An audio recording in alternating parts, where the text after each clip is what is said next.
So mga bro, nagpalit na tayo ng gulong. Wala na yung gulong natin, no? Yung gulong natin talagang may bitak na. Oh, ayan, oh. Oh, galing na ng bitak. Oh, ayan, oh. Ang nakuha natin ganito rin, 250, made in Philippines. Yun, oh.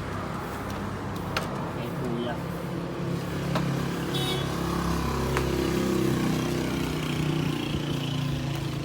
Nakapagpalit na rin ng gulong. Yun, made in Philippines din siya.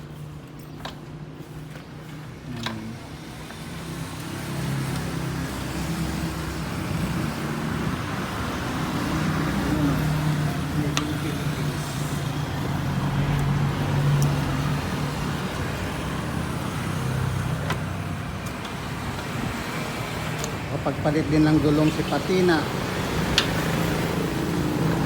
Ready na for long ride again. Wala na talaga to. Talagang truck na.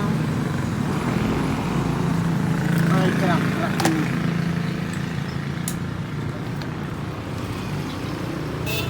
Kaya mga bro, palit muna tayo ng gulong para makapagbiyahe ng malayo. Ready for long ride.